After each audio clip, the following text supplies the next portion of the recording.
u dhalatay dalka Sacuudi Carabiya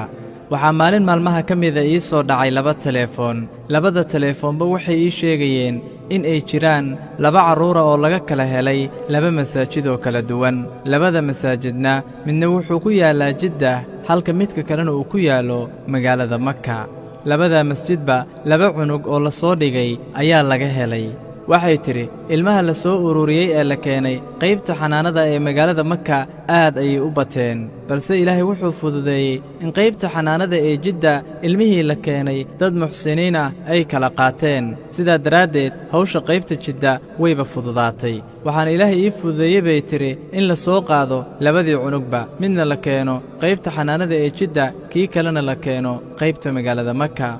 laakiin dhakhtaradii ilmaha aruurin jirtay labada cunug waxay aragtay inay aad isugu eg yihiin yacni kii laga helay masjidka ku yaala magaalada Jiddah iyo kii kale ee laga helay masjidka isna ku yaala magaalada Makka al-Mukarrama dhakhtaradii ayaana hadalka sii wadata waxayna tiri baaritaan ayaan ku sameynay cunugii yaraa ee lagu hayay magaalada Makka waxaan baarnay taariikhda labada cunug ay dhasheen saa waxaan aragnay inayba dhasheen hal taariikh yacni hal maalin oo qura ay wada dhasheen inta kadibna waxaan baarnay nambarka cunuga saa waxaan ogaanay in uu mataan la yahay cunug kale baaritaan ayaan sii sameynay waxaan ogaanay in hooyada cunugan dhashay iyo aabahaba ay isbitaalka ka baxeen sidoo kalena waxaan helnay sawiradooda iyo macluumaad ku saabsan iyo weliba ciwaankooda ama adreeskooda dhakhtarkii ayaan ka codsanay in basmada ama calaamadda labada suul ee ilmaha la baaro balse arrinta kediska iyo layaab kale waxay ahayd in ilmihii basmadoodii ama calaamadii suulka islahaatay xitaa waxaan sameynay baaritaan dhanka DNA-da ah laakiin dhammaan natiijooyinkii waa iswaafaqeen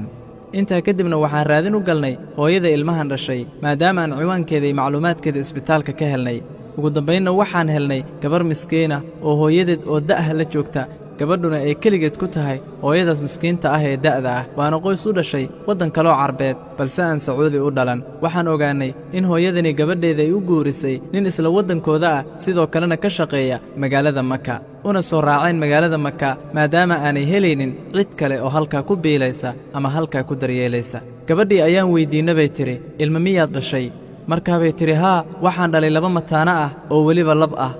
waxaan weydiinay bay tiri aaway labadaas mataanaha ah waxay ku jawaabtay aabbahood ayaa qaaday wuxuuna igu yidhi waan soo gudayaa kadibna muddo ayaan sugayay oo waan waayey telefoonkiisii ayaan wacay waxaan soo ogaaday inuu telefoonka xirtay waxaan u sheegnay bay tiri in 2 wiil ee mataanaha ah inaan annagu hayno kadibna markii aan u geynay si ay u aragto way gariirtay iyadoo ooynaysa oo qaylinaysa waxayna tiri alla ilmahaygii waa kuwan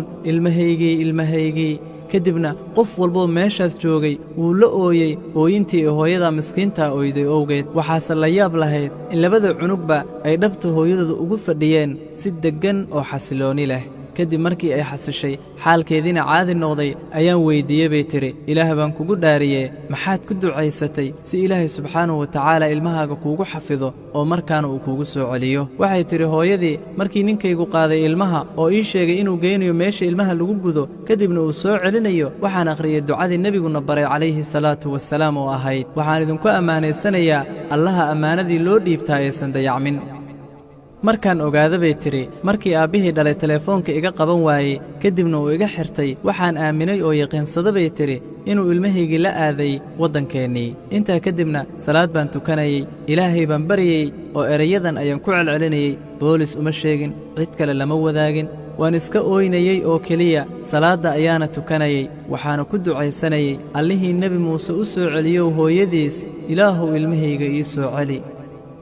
waxayna tiri ma ogeyn in ninkaasi dulmi falaha ah uu labadeeda ilmood ku kala tuuri doono 2 masjid oo ku kala taala 2 magaalo oo kala fog intaa kadibna dhakhtaradii waxay ku tiri gabadhii ilaahay ilmahaaga waa kuu xafiday sababtoo ah ilaahay subxaanahu wa ta'aala waxaad ku barisay niyad dhab ah oo ikhlaas iyo alla dartii ay la jirto sidaa daraadeed ilaahay subxaanahu wa ta'aala ilmahaagii waa kuu xafiday waana kuu soo celiyey hooyadii dhalinyarada ahayd 20 jirka ahayd isbitaalkii ayay ka baxday ilmaheeda ayayna qaadatay iyadoo rumaysan